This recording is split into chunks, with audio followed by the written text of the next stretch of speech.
Hello, hello, hello. LinkedIn Live. We are live for another installment of SMARK Coffee Chats.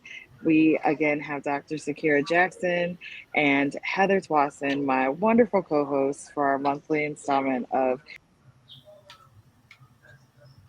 Oh, I think we lost her. Well, let's kick it off, Dr. Sakira. Today we're talking about staffing and employee satisfaction.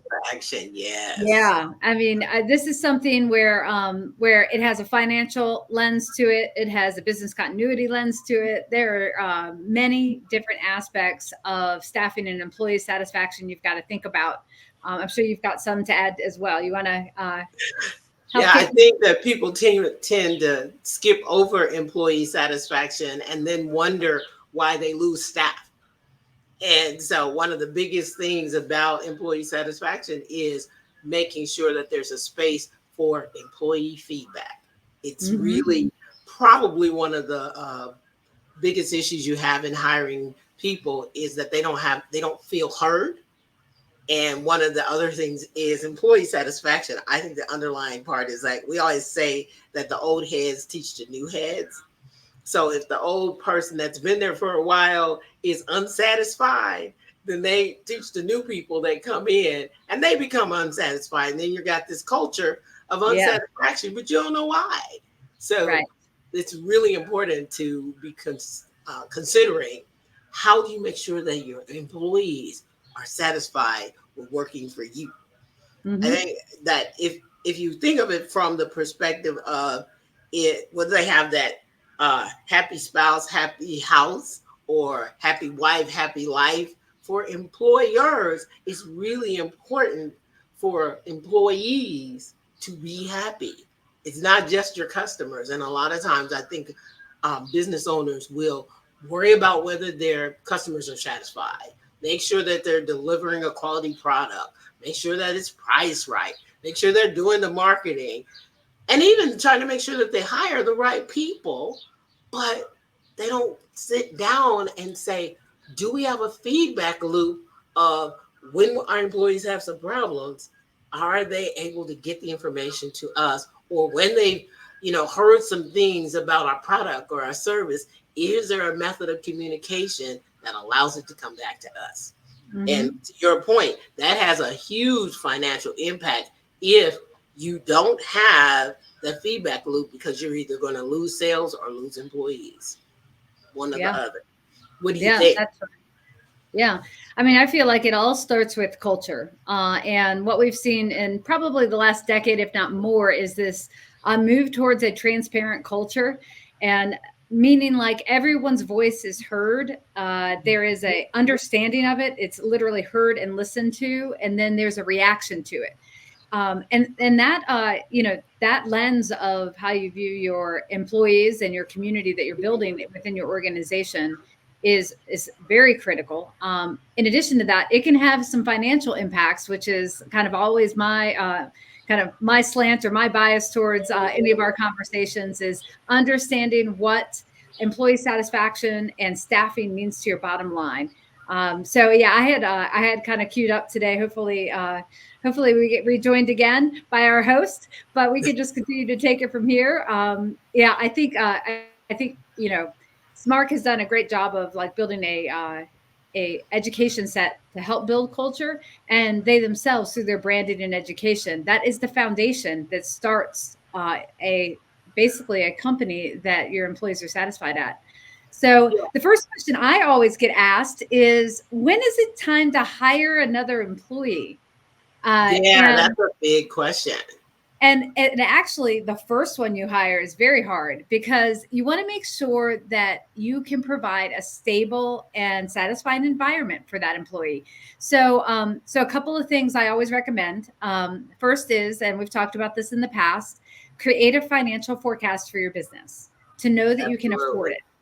So, basically you chart out over the course of the months of the year how much you expect to make, and then your expenses based against that. And then what you do is, as you financially think about hiring your next employee, add them to your expense base before you actually think of hiring them to see For what it does sure. to your financials. So we call that scenario planning. And that is the scenario of hiring one, two, or five people, however many that needs to be. But you just basically take your financial forecast and you overlay additional expenses onto it. And if they are employees that are going to bring in revenue, you forecast that out as well. So that's I kind of think my very first piece of advice as you think about staffing. it's funny you say that, because I think, to your point, while you're doing this scenario planning, when we're first working with people, and this can be a company that's been in business for a while, or it can be a new company, building an organizational chart of the positions and what Mhm. you think, they're going to cost, so that you can determine, let's say, when I'm at my first ideal milestone, I have 5 people. And if I'm paying them, I'm just going to use an arbitrary number, $50,000 a year. That means I got to at least have that $250,000 to cover just their salary. But that doesn't include all of the benefits and everything else. And a lot of times I think people just think, oh, well, I'm going to pay them $50,000, and Right. they don't think about the other costs that go along with hiring that person. Hmm. And so if you're looking at your revenue that you already have, and you say, yeah, I'm going to hire one of those 5. Okay, so I'm going to pay them $50,000. Awesome. But you got to give them benefits. So now, does that particular person actually cost you 60,000, 70,000, 75,000? So let's say it costs you 75,000. Does your revenue support that hire? Your Exactly. current revenue, because you Hmm. don't want to hire somebody and you can't pay for them. Now you get Hmm. people that are working who aren't getting paid, and that's going to impact your employee satisfaction. Absolutely, absolutely. Yeah, rule of thumb is basically 25% over what your salary offer is to that employee is what the actual all-in costs are. So thinking about your analogy of 75K, that's right on the mark. If you're offering somebody about 50 to $60,000 a year of what the all-in costs of that employee are, you need to take that into account in a couple of ways. Number one, can you afford it? And then the second thing I always recommend businesses do is take it into account as they relook at their pricing model. Because oftentimes, as they think about how they price their products or services, they're not including the all in costs of their employees. So, just another thing to consider. I think the other thing to consider in that same vein is revenue per employee. So Hmm. if you add that additional person, how much additional revenue will that person bring to the company? So you got to already be able to afford them. Yes, we know that. We're saying that. But if you bring them on, do they bring additional revenue to your company? So then you Hmm. can actually forecast, how does this particular hire impact the company? And again, to the point, if you're just bringing this person on and hoping they're going to bring money, but you don't have the funds to pay them, that's a problem. So Right. now you're waiting for them to generate revenue so that you can afford to pay for them, unless Hmm. they're a commission based employee. And then there's still cost associated with bringing a commission based person, because they have to have tools. So Hmm. even if they're strictly commissioned, there's a cost associated with bringing that person to the table. And you, as the business owner, have to consider, if I'm bringing 1, 2, or 5 commission based people on, what is my cost of doing business for that particular additional hire? And then how much additional revenue can I expect to generate from that hire? So both Right. of those are things I think that a lot of times people don't consider it. They think of it in terms of, how can I get this work off of me? How Yes. can I hand it Yeah. off? And that's Yeah. That one of actually, the considerations. yeah, that bridges us into the second reason of why you would hire additional staff. One is to alleviate your bandwidth, and the Yes, second is to grow your business. yes. So, alleviating your bandwidth, meaning like I have too much to do in a day, and there could be an operational need. So, I want to hire somebody to cover operations, financial need. I need somebody to cover finance. You have whatever need that may be, or you feel like that you can't elevate yourself to focus on the higher order things of the business because you are stuck in the day-to-day grind. So that is one, and that typically is one of the early ones a business faces. And then quickly after that, when a business like starts to pivot to say, okay, I've got a concept out there that is taking, it's taking hold. It has, it has the ability to thrive in this market, and I want to grow.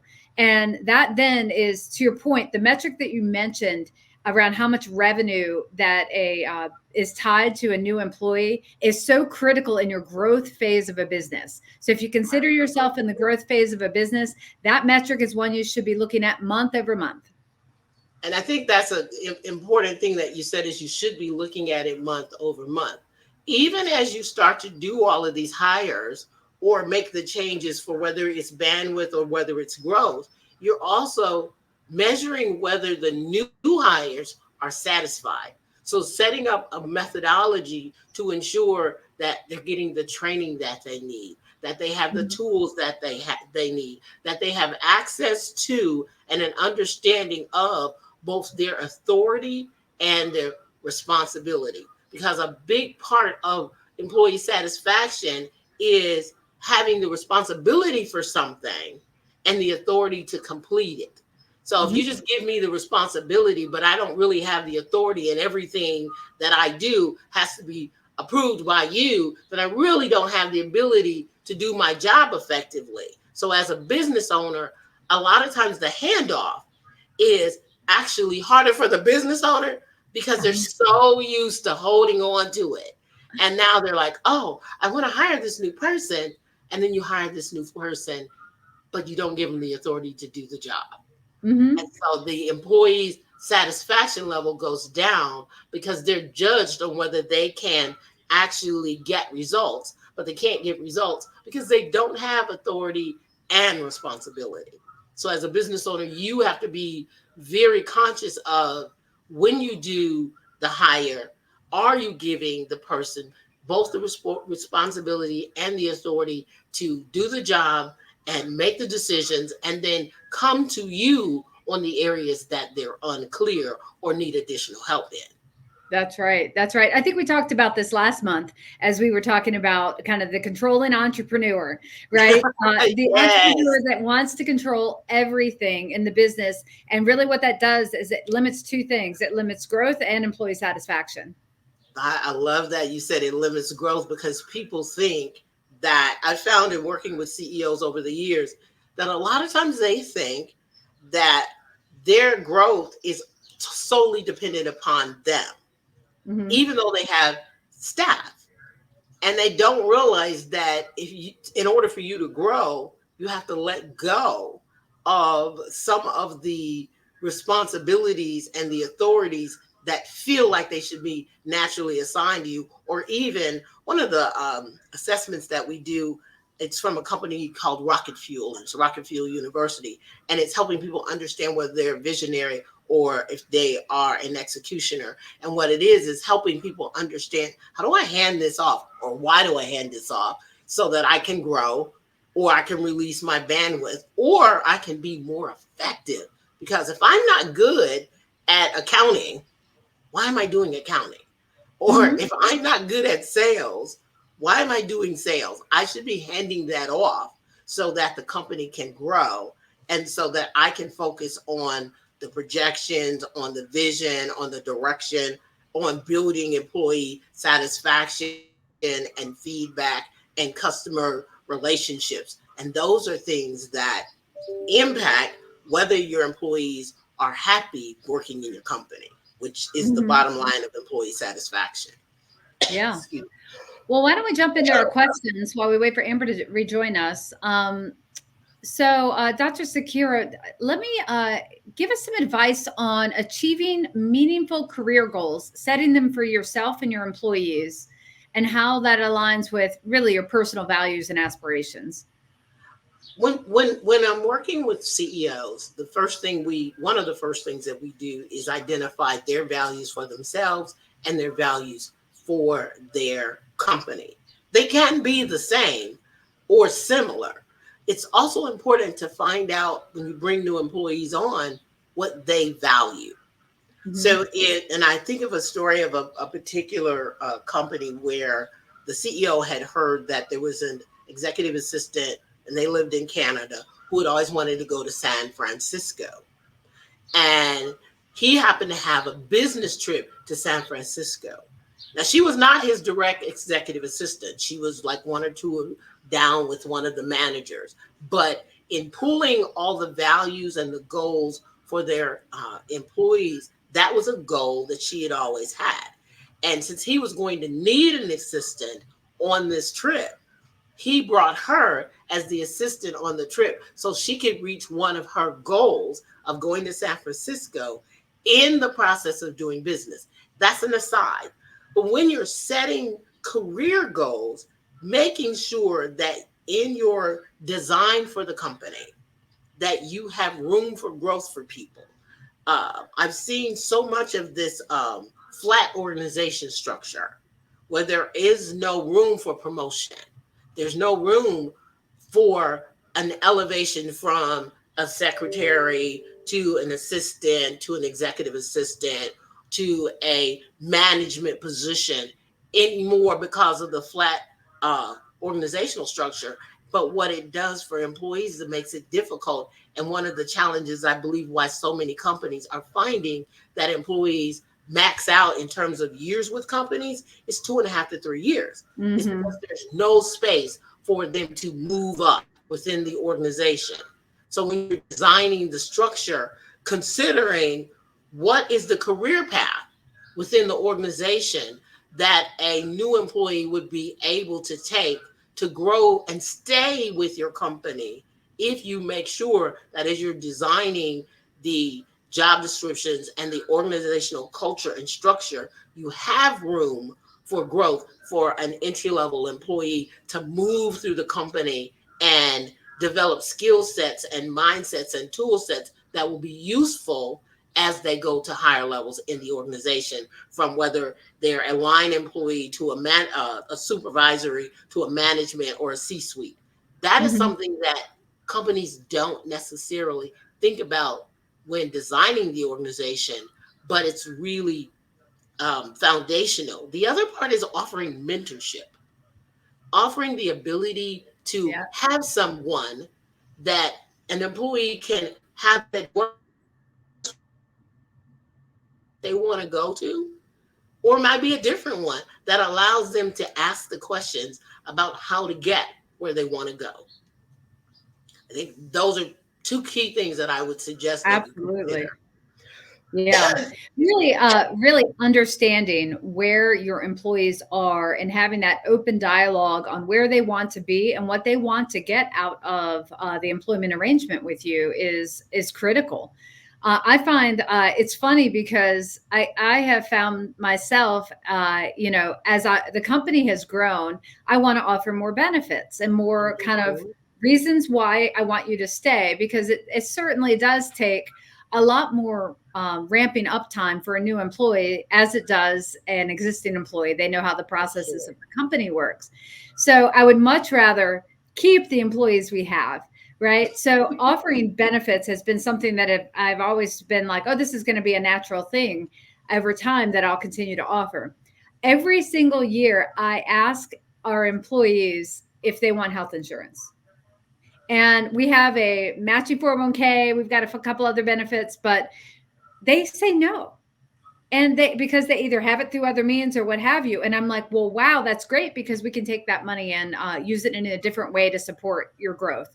So it is important to stay in touch, Yes. because with multiple with families, that have multiple people working, oftentimes it's not a benefit to have health insurance offered by two different companies. It actually, if Well, you could convert that to something else that is beneficial to that employee, that could be much more rewarding. one of the other things that I've seen as we've worked with some of the larger companies are these, what I call quarterly themes. It's an odd but interesting way of collecting data, but also connecting your people. I mean, I know everybody has, heard about these group retreats and things like that. But it's a theme that focuses the employees on something that's maybe it's personal growth, a Mhm. specific aspect of personal growth that they do on a quarterly basis that how allows the employees to input into the organization. Here's where I'd like to see some growth in myself. The other thing is doing surveys so that you can collect, like you say, asking the question, do you want health insurance? Well, if you're talking to an organization that has a large number of single or young mothers, childcare might be more important, or Right. a childcare benefit might be more important, or with this so many people working from home now, there might be an offer to add um, better bandwidth for their internet systems. Add an additional screen for their ability to work. There's smaller things that small companies can do that are benefits to their employees, but it actually helps the employee satisfaction because the employees feel like you care about Mhm. me as an employee. Providing those kinds of things or even offering them helps the employee stay connected. I think one of the biggest things I've heard recently is how disloyal employers feel employees are because they're Mhm. not giving them the full breadth of their time anymore. If I contract with you as an employee for 40 hours, that's all I'm giving. Mm. And it had been that employee might work 50 hours, they might work 60 hours. But the new employee standard is if I give you 40 hours, if that's what I'm supposed to give you, you got 40 hours and I'm done. And a Right. lot of cases it's not even 40, 37 and a half, 35 hours. If I can get it done Mhm. in less hours, even flex time, the ability to just make sure that I get my work done in the that everyone who to get it done is actually a benefit to an employee because an employee who might say, well, I don't really need to talk to anybody.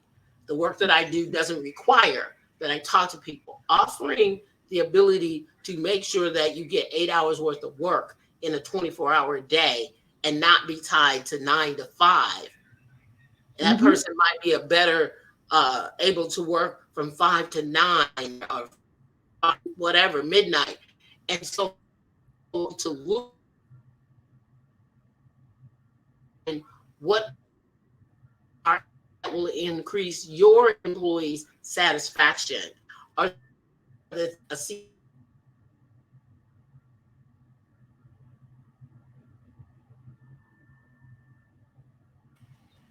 I think we're going to get her back. We just flashed for a second there.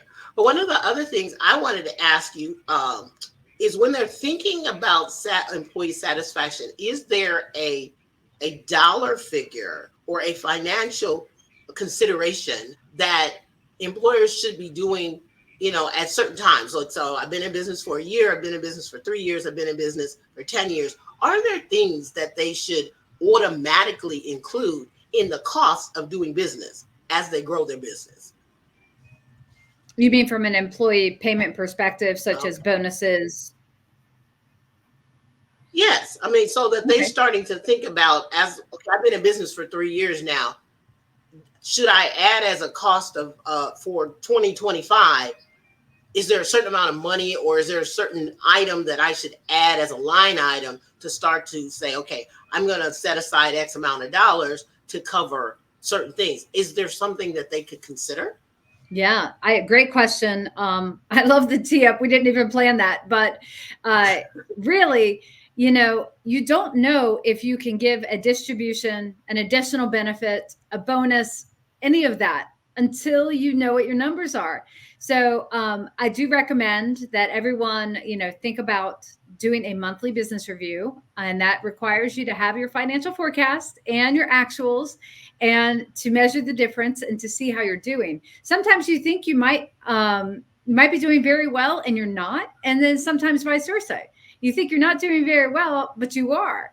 So it's fascinating to see, because what you think is your business model, because of cash flow and how the cycle of cash flow works, it is often hard to predict when your money's coming in and when your money's going out. And it's that delta that determines whether you could afford an additional expense on your balance sheet. So I do recommend that everyone do a monthly business review. We certainly can help with that if you ever do need help, but you can do this yourself. And as a part of that, whether it is you're considering new staffing, layer that in and say, well, this month it looks like I made X amount. If I had another person on the team, what would I have made? And basically just run the math. And it doesn't have to be precise to the penny. It can be, rounded dollar amounts. Precision doesn't get you the answer you need to make a higher decision. It really is, you can do what I call a swag or a projection or an assumption of what that employee might cost or what that additional benefit might be. There are a number of small businesses out there doing quarterly distributions now. This is a thing, right? It helps get the cash flow off their balance sheets, and it helps them come tax time. So that could be something you're looking for if you are seeking out an opportunity at a small business, or you are looking to enhance the kind of the benefits that you provide your employees, is some type of percentage of distribution of the revenue that does come in as part of your employment contract. I think giving distributions as a benefit when you're hiring tends to help, especially in these newer companies, because a lot of the time the revenue isn't there when they start.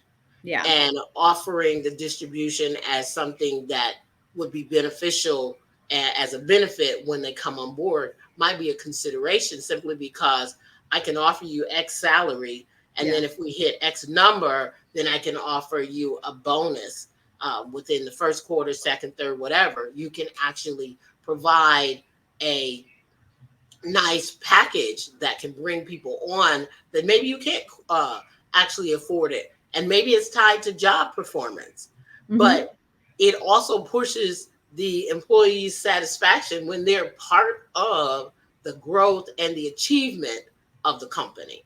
Absolutely. So, thinking about it from that perspective, I think is also really important. I apologize. I bring my summers with me, Oh, yeah. There is a heat wave happening. Yeah, it is. It is so hot here. And my office is in the loft. So gotcha. Sometimes it gets a little warm. Well, I think we're probably close to the end of our commentary today. Any last, words of wisdom you'd like to share? I would say that as an employer, if you're a seasoned employer and you have not taken a look at your benefits lately, take a look at it from the perspective of, is there anything that I'm not currently offering that could enhance the people that work for me today and make them want to stay, given that I know that the average time is 2.5 to 3 years. Look at the time that you've had your people, and I ask yourself, how much longer will they stay, or what can I do to help them stay? And then if you're a newer employer, consider what kind of employment packages you want to offer, even if you're not currently offering the package. Think about, what can I include in an employment package that would make it more palatable to my new employees, and write it down. Don't just think. I said think about it, but I also want to make sure I say write it down, because if people do a lot of thinking and a lot less writing than they could, writing will help you have a guide to come back to as you do expand. Great advice. Do you have some last words for us? Yeah, my last words are to make sure you can financially afford it, because that's what will give your employees confidence that they can be at your company for a long period of time. And then consider adding benefits along the way, but scenario plan it. Add it to your forecast. See what it would have done if you had that benefit in place last year. So that would be my second piece of advice as you consider staffing changes, either additions or enhancements to their benefits package. I love it. I love it. Well, Heather, as always, this is always fun. I love it. And we spark so many new ideas every time we talk. I love that Yes. this I love piece. talking to you, Dr. Sakira. You're a world of wisdom, all packaged into one. I just, hey, that's what comes from 50 years of working. Exactly. That's So all we're that signing, is. yeah. So signing off for today. We'll see you again next month. We'll see you again next month. Thanks for your time. Hope you go out there and amaze yourself. Right.